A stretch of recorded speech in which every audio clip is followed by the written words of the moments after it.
Le cimetière national d'Arlington à Washington, dernière demeure de l'un des plus grands héros américains. Chaque année, 3,5 millions d'individus viennent se recueillir devant cette stèle pour rendre hommage à la mémoire du président John F. Kennedy. Ils viennent aussi pour méditer sur l'un des meurtres les plus mystérieux de tous les temps.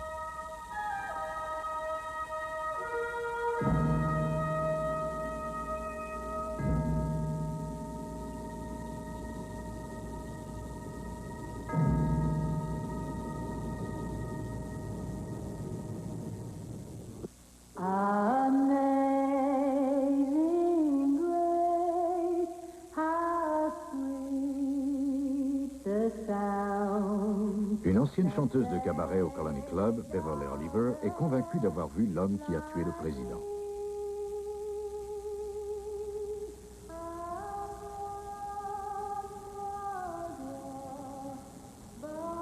Elle se trouve place Dilley le matin du drame, munie de sa caméra. Elle est venue pour filmer le passage du président. Pendant de nombreuses années, on ne saura pas qui elle est à cause du fichu qu'elle porte sur la tête et à cause duquel on l'a surnommée Lady Babouchka. Au premier bruit que j'ai entendu, je ne savais pas qu'il s'agissait d'un coup de feu. C'est probablement pour ça que j'ai continué à filmer, parce que je pensais que c'était un pétard ou un pot d'échappement. Je n'ai pas l'habitude d'entendre des coups de feu.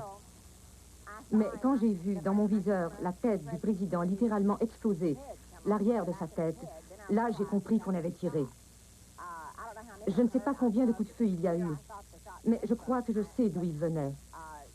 C'était de la clôture, là-bas. Celle qui entoure ce gros arbre, quelque part de l'autre côté de ces marches, mais du côté de la clôture. Il y avait un visage, là-bas, et de la fumée. Je serai toujours convaincue que l'homme qui a tué le président Kennedy était quelque part derrière ces clôtures. Et personne ne me fera croire le contraire. Je sais ce que j'ai vu. Après l'assassinat, Beverly est contactée à son travail par des agents du FBI. Ils lui prennent son film non développé et lui promettent de le lui rendre avant 10 jours. Elle ne le reverra jamais. De l'endroit où je filmais, j'avais les meilleures images de l'assassinat. Et sans doute les seules où l'on voyait bien la butte de gazon. C'est sûr que bien des questions trouveraient une réponse si on retrouvait mon film. Par chance, à quelques pas à gauche de Beverly, se trouve Mary Ann Moorman dans son manteau sombre. Elle prend sa photo une fraction de seconde après que le président soit mortellement touché à la tête. Cet instantané historique sera souvent examiné par le FBI, mais il est bien trop célèbre pour disparaître. Son terrible secret ne s'est dévoilé que tout récemment. Après 5 années de recherches intensives sur la photo de Mme Moorman, 2 chercheurs texans, Jack White et Gary Mack, y découvrent une preuve indiscutable de la présence d'un tireur sur la butte de gazon. On voit ici l'homme qu'on appelle l'homme au badge, et dont la taille arrive au sommet de la clôture, comme le montrent nos découvertes. C'est Gary Mack qui, le premier, isole l'image de l'homme au badge. Ce que j'ai observé ne serait qu'une vague tache d'encre pour la plupart des gens. Et puis tout à coup, j'ai vu d'abord des yeux, puis des oreilles, un front et des cheveux. Et petit à petit, les pièces du puzzle ont pris un sens pour moi. C'est là que j'ai appelé Jack, qui travaille dans la photo, et avec ses agrandissements, on pouvait voir de plus en plus de détails.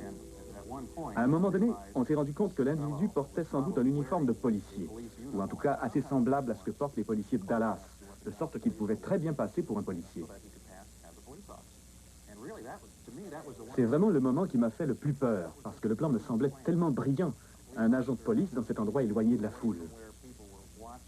Personne n'aurait été étonné de le voir là, parce qu'il y avait des policiers partout. Cet homme était un imposteur, et ça m'a fait trembler, parce que j'ai réalisé que c'était un plan conçu avec beaucoup d'intelligence. Ne perdez pas de vue que la photo de Mary Moorman est à peu près de cette taille, que la surface dont on parle doit faire un carré d'un demi-centimètre environ. Ce qui veut dire que l'homme au badge se trouve dans une zone minuscule, ce qui fait que le travail d'agrandissement était particulièrement difficile et très long. Cette surface minuscule est le théâtre d'une extraordinaire rencontre. Derrière la clôture se trouve une aire de stationnement et en 1963, Gordon Arnold est un jeune soldat de 22 ans, très émoulu d'un camp d'entraînement et sur le point de prendre son poste en Alaska. C'est sa première entrevue filmée. Ce matin-là, je suis descendu en ville parce que je croyais qu'il allait y avoir une parade.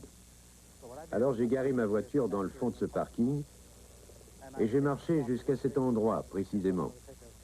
Parce que je voulais filmer la parade, depuis le pont de la voie ferrée. En fait, je ne suis jamais allé plus loin que cet endroit.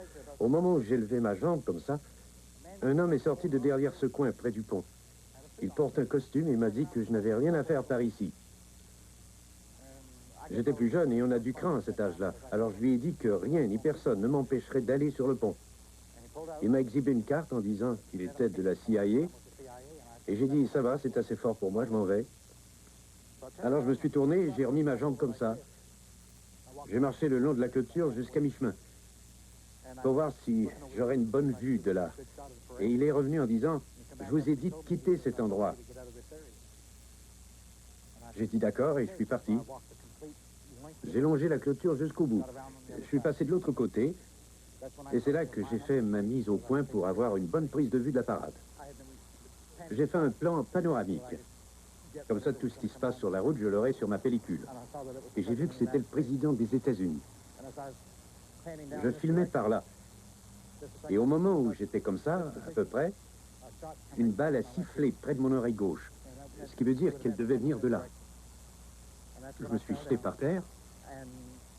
Et il m'a semblé qu'un deuxième coup au moins était passé au-dessus de ma tête. On aurait dit qu'il y avait plein de détonations dans le coin. Pendant que j'étais sur le sol, quelqu'un est venu de cette direction. Il m'a semblé que c'était un agent de police parce qu'il était en uniforme. Mais il ne portait pas de casquette. Et il avait les mains sales.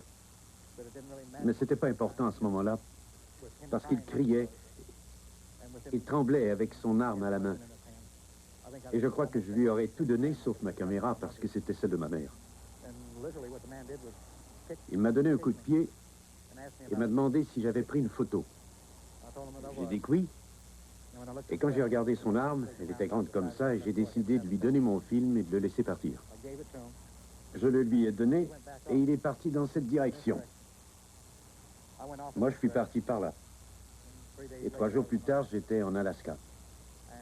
Je ne suis revenu aux États-Unis que 18 mois plus tard.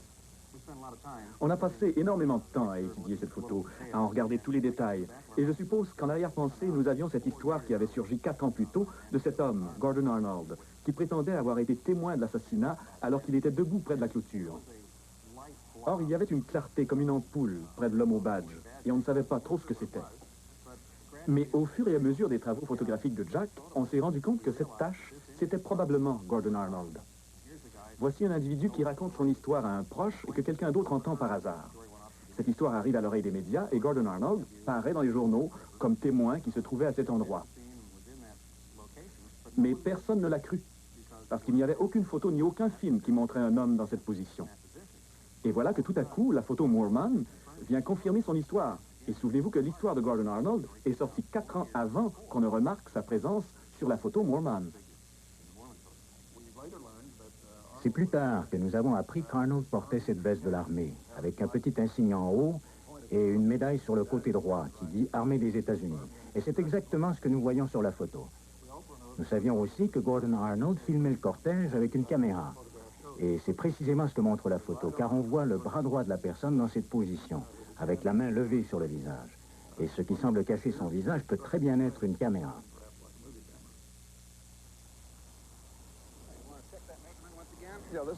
Les travaux de Gary et Jack ont été vérifiés et répétés par des experts indépendants en Grande-Bretagne.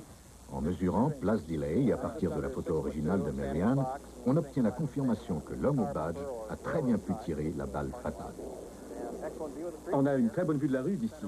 On voit bien le couloir central où roulait le président et on peut le voir sur presque toute sa longueur. C'est une position remarquable. Mais le photographe a d'autres révélations à faire. Un jour que j'étais assis à mon bureau et que je regardais cette photo, j'ai cru voir une autre silhouette directement derrière l'homme au badge. C'est une personne qui porte un chapeau dur et un t-shirt blanc.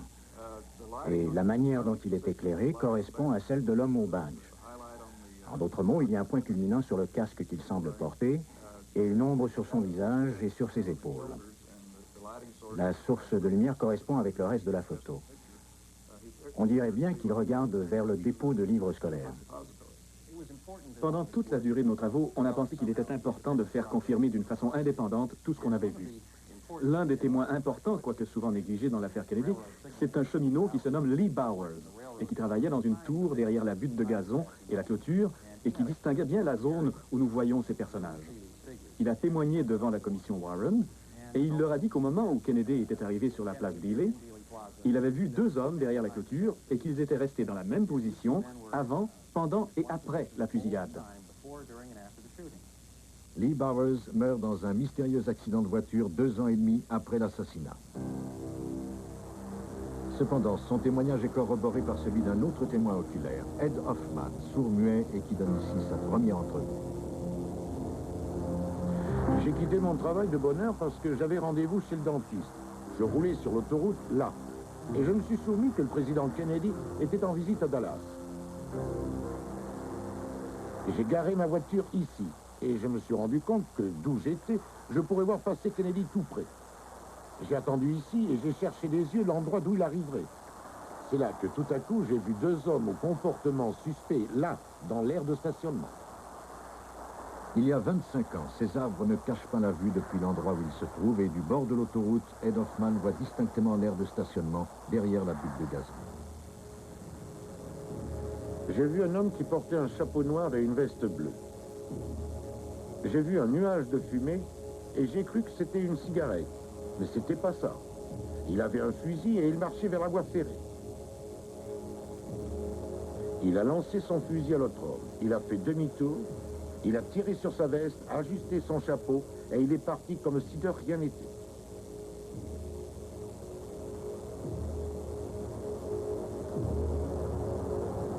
L'homme à la chemise rayée de cheminot a marché jusqu'à la boîte électrique avec le fusil.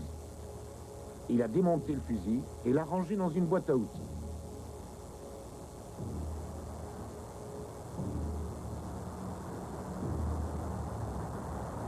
Là, il est reparti tranquillement vers la voie ferrée.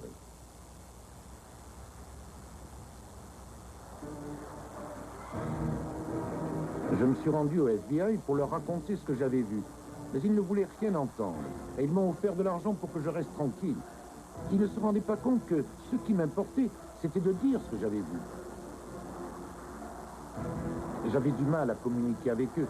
Et j'ai l'impression que les 2 hommes que j'ai vus travaillaient ensemble. Et que celui derrière la clôture avec le fusil est celui qui a tué le président Kennedy. Tâchons de comprendre la situation. Le FBI commence son enquête immédiatement, reçoit tous ces témoignages, plus de 50 rapports de témoins oculaires disant qu'au moins un des coups de feu provenait de cet endroit, et tout à coup on leur donne une photo qui montre ce même endroit, un 6e de seconde avant que la tête du président n'explose, et pas un seul des membres du FBI ne se demande si le tireur pourrait être sur cette photo. Je crois que le soir même, ils savaient qu'il y avait un 2e tireur sur la butte de gazon. La preuve médicale, sous sa forme actuelle, n'indique pas un coup de feu par devant. Mais il faut comprendre que si l'homme au badge tirait, et si c'est sa balle qui a frappé le président à la tête, alors c'est que la preuve médicale a été falsifiée. Et là, on se trouve face à une conspiration au niveau du gouvernement des États-Unis. Une autre confirmation de la présence de Gordon sur la butte de gazon nous est donnée curieusement par le sénateur Yarborough.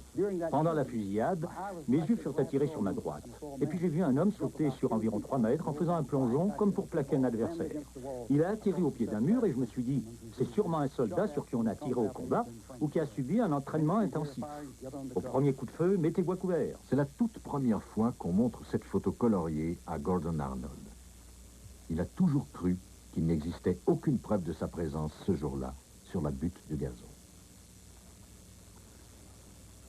On dirait un soldat en uniforme d'été avec une casquette d'outre-mer. On dirait un peu mon uniforme. On dirait qu'il a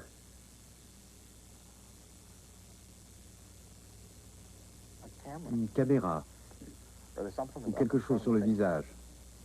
On dirait une tache blanche. Si c'est un flash, on dirait qu'il sort du bout d'un fusil. Et ça, on dirait un agent de police. Parce que ça, ce serait le badge. Ça, son emblème. Et cet homme-là, dans le fond, ce ne serait pas le cheminot dont je vous ai parlé ce matin? Parce que quand je marchais vers le site,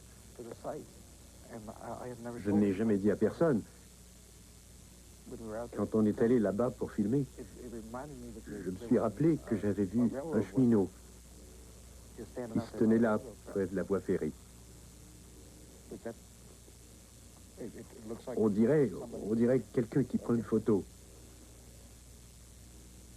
Je me suis demandé pourquoi je me serais courbé comme ça, mais si c'est la fumée d'un fusil et non le flash d'une caméra, celui qui est debout là aurait été fou de rester debout.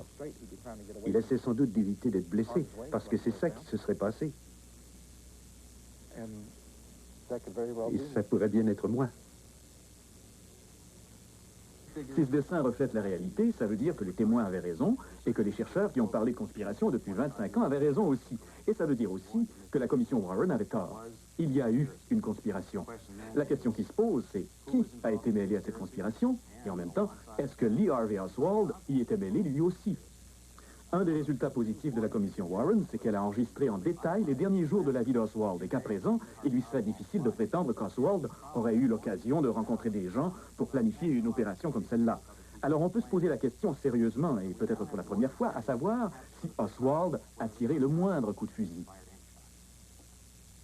La chasse à l'homme pour trouver celui ou ceux qui ont vraiment tiré a fait un grand pas en avant grâce à la minutieuse et dangereuse enquête menée par un homme seul, l'écrivain Steve Revell. Mon seul but pendant ces 4 dernières années a été d'identifier les tueurs qui ont réellement assassiné le président des États-Unis, de rassembler des preuves contre eux et de les faire incarcérer pour qu'ils puissent être interrogés. Parce qu'il me semble que c'est le seul moyen de connaître la vraie nature de cette conspiration et d'identifier les hommes qui sont à sa tête. Nous avons maintenant 2 témoins qui nous ont dit qui ils étaient, on sait où ils sont, et il me semble qu'il devient urgent de les mettre en prison et de faire tout notre possible pour qu'ils nous disent la vérité sur cette tranche de l'histoire des États-Unis. La chasse aux assassins de Kennedy que mène seul l'écrivain Steve Revell a commencé 4 ans plus tôt. Son premier indice, c'est le nom d'un trafiquant français incarcéré aux États-Unis et dont on dit qu'il en sait long sur l'assassinat. Le premier tournant de mon enquête fut cette entrevue que j'ai eue avec un trafiquant de drogue français au pénitencier de Leavenworth. Son nom, c'est Christian David, et il avait fait partie de l'ancien réseau de trafic d'héroïne, la French Connection. C'est lui qui commandait la filière corse en Amérique du Sud et que l'on appelait la Latin Connection. Mais il avait aussi été un agent de renseignement pour plusieurs services de renseignement dans le monde. En échange de mon aide, pour lui trouver un avocat, pour lui éviter une éventuelle extradition vers la France, à sa sortie de prison, il accepta de me donner un certain nombre de renseignements relatifs à l'assassinat et basés sur ses propres connaissances. La première chose qu'il m'ait dite, après 4 ou 5 heures d'arguments et plutôt à contre-cœur, c'est qu'il avait connaissance d'une conspiration pour l'assassinat du président et qu'on lui avait offert en mai ou juin 1963 à Marseille le contrat du meurtre du président Kennedy. Ce fut la première faille. Finalement, il a été extradé en France et j'ai maintenu le contact avec lui. Je suis allé à Paris où je l'ai rencontré dans 2 prisons parisiennes. Et c'est par peur d'être transféré dans un asile pour criminels aliénés ou d'être condamné pour une vieille accusation de meurtre qu'il m'a, petit à petit, donné d'autres informations sur l'assassinat.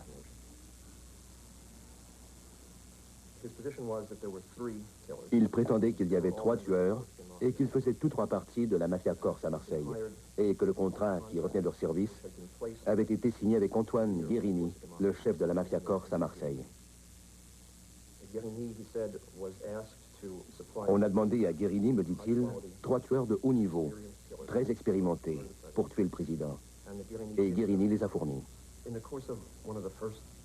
Au cours d'une de mes conversations les plus déterminantes avec David sur ce sujet, il m'a raconté qu'en mai ou juin 1963, il se rendait tous les soirs dans le bar d'Antoine Guérini, dans le vieux port de Marseille, pour y rencontrer des gens qui lui devaient de l'argent.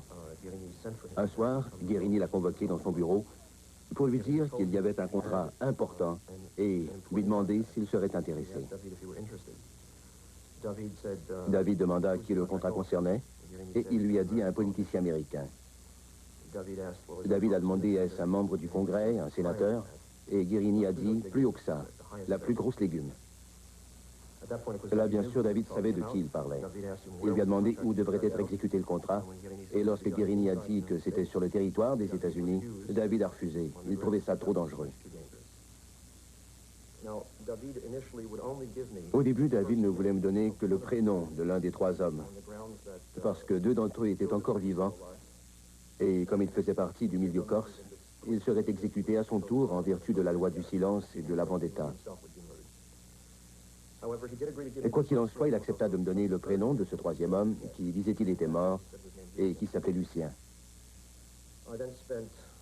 J'ai passé énormément de temps à Paris et à Marseille pour tenter de trouver qui était ce Lucien. Et grâce à des contacts que je m'étais faits dans les milieux des journalistes, de la police et des renseignements, j'ai pu établir que ce Lucien était en fait un Corse, trafiquant de drogue et tueur dans les années 60-70, qui s'appelait Lucien Sarti. Sarti s'était fait descendre à Mexico en 1972. J'ai cité le nom de Sarti à David, et il m'a confirmé que c'était bien l'homme dont il parlait. C'était un homme téméraire et qui prenait tous les risques. Il était connu et méprisé, même par ses collègues, à cause des risques qu'il prenait. Mais c'est cette même témérité qui en avait fait l'un des tueurs et trafiquants les plus efficaces du siècle. Craignant pour sa vie parce qu'il avait identifié Sarti, Christian David refuse de donner les noms des 2 autres Corses engagés pour assassiner Kennedy. Néanmoins, au fur et à mesure que les entrevues se suivent, il commence à révéler comment le contrat placé ici à Marseille fut mis à exécution. En automne 1963, 3 tueurs corses se sont envolés de Marseille à Mexico, où ils ont passé 3 ou 4 semaines dans la maison d'un contact à Mexico. Il a dit qu'ils ont été conduits en voiture de Mexico jusqu'à la frontière des États-Unis, à Brownsville, au Texas. Ils ont passé la frontière avec des passeports italiens. Il m'a dit ensuite qu'à Brownsville, ils avaient été pris en charge par un représentant de la mafia de Chicago, avec qui ils conversaient en italien. De là, on les a conduits à Dallas, où on les a logés dans une maison sûre, préparée à leur intention, pour qu'ils n'aient pas à s'enregistrer dans un hôtel. Il a dit aussi qu'ils ont passé plusieurs jours à faire des photos de la place d'Ely, et que le soir, dans leur planque, ils ont étudié ces photos et ont organisé ce qu'il a appelé un triple feu croisé. Sur la question du meurtre lui-même, il a été assez précis. D'après lui, 2 des assassins étaient placés dans des immeubles, il ne savait pas lesquels, derrière la limousine du président. Mais il a dit que l'un était très haut et l'autre presque à l'horizontale. Puis il a ajouté, vous ne pourrez pas comprendre les blessures si vous ne comprenez pas que l'un des hommes était presque à l'horizontale. Au cours d'une autre conversation avec David, je lui ai demandé, connaissant le penchant de Sarti à changer son apparence, si celui-ci ne lui avait jamais rien dit au sujet d'un déguisement qu'il aurait porté. Et David m'a demandé ce que j'entendais par déguisement. J'ai alors demandé, Sarti vous a-t-il jamais indiqué qu'il avait porté des vêtements qu'il ne portait pas habituellement? David y a réfléchi un moment, puis il m'a dit qu'il portait un uniforme. Je lui ai demandé lequel et il a refusé de me répondre. Mais il a ajouté que pour ce genre de travail, on portait toujours un déguisement. Il disait que si par exemple on était près d'une caserne, alors on portait un uniforme militaire. Il a dit qu'il y avait eu 4 balles. La première, tirée de l'arrière, a frappé le président dans le dos. La deuxième, également tirée de l'arrière, a, comme le dit David, frappé l'autre homme dans la voiture. La troisième a été tirée de face par Sarti et a frappé le président à la tête. Quant à la 4e, tirée de l'arrière, elle a complètement manqué la voiture. Ce qui fait que son scénario, tel qu'il prétend le tenir des tueurs eux-mêmes, c'est 3 fusils, 4 balles, 3 qui touchent et 1 qui rate. Il a ajouté que 2 balles ont été tirées presque en même temps. Il a dit qu'au milieu de la panique qui suit toujours ce genre d'incident, ils ont pu quitter la place d'Ely et retourner à leur planque. Il a bien précisé que la pire chose à faire à ce moment-là, c'est d'essayer de fuir. Et c'est pourquoi ils sont restés dans leur planque pendant près de 10 jours, le temps que les choses soient un peu rentrées dans l'ordre. Et puis, ils ont pris un avion privé pour se rendre de Dallas à Montréal. Ceux qui les ont accueillis à Montréal étaient des contacts établis, habitués à faire sortir et entrer des gens du pays. Et là, ils ont quitté Montréal pour Marseille. Après qu'il m'ait dit tout cela, je lui ai posé l'évident problème de sa propre crédibilité. Et je lui ai demandé s'il y avait quelqu'un n'importe où dans le monde qui pourrait confirmer son histoire. Et après y avoir pensé un long moment, il m'a dit de me mettre à la recherche d'un certain Michel. Mais Michel Nicoli pouvait se trouver n'importe où. Ancien passeur de drogue devenu informateur du gouvernement, il est aujourd'hui témoin au service des États-Unis, jouit d'une protection fédérale et a officiellement disparu. Je l'ai cherché en Europe, en Amérique du Nord, en Amérique centrale, en Amérique du Sud. J'ai parcouru des milliers de kilomètres. J'ai parlé à des centaines de gens, des trafiquants de drogue, des tueurs, des mercenaires. On m'a lancé sur de nombreuses fausses pistes. J'ai placé des annonces codées dans les journaux du monde entier à son attention, en utilisant un langage qu'il comprendrait. Et finalement, en juin 1986, presque par accident, j'ai trouvé la seule personne au gouvernement qui savait où il était. C'était un fonctionnaire très haut placé du service de lutte contre les stupéfiants. J'ai réussi à convaincre cet homme de me mettre en contact avec lui, sans lui dire pourquoi je voulais parler à Michel. Ce fonctionnaire m'a également dit que depuis les 30 années qu'il était dans ce service, Michel était le meilleur indicateur qu'il ait jamais eu, qu'il n'avait jamais donné de faux renseignements au gouvernement, et que s'il certifiait quelque chose, cela valait de l'argent comptant. Un autre fonctionnaire de ce service à qui j'avais parlé à Marseille et qui connaissait Michel en tant qu'indicateur m'a dit que c'était un indicateur de choc. Avez-vous eu des contacts quelconques avec Christian David récemment? Non, j'ai pas eu de contact. Depuis combien de temps? Depuis que nous étions au Brésil ensemble. Je l'ai aperçu ici, en prison, mais en passant, je l'ai vu passer. Nous n'avons pas eu de contact. Donc ça fait combien de temps que vous aviez des contacts avec? En 1972, nous sommes venus ensemble du Brésil. Je l'ai rencontré en prison ici, pas en prison, dans la cour, au tribunal. Puis je l'ai aperçu, c'est tout. Depuis, je l'ai plus vu. Au cours des 3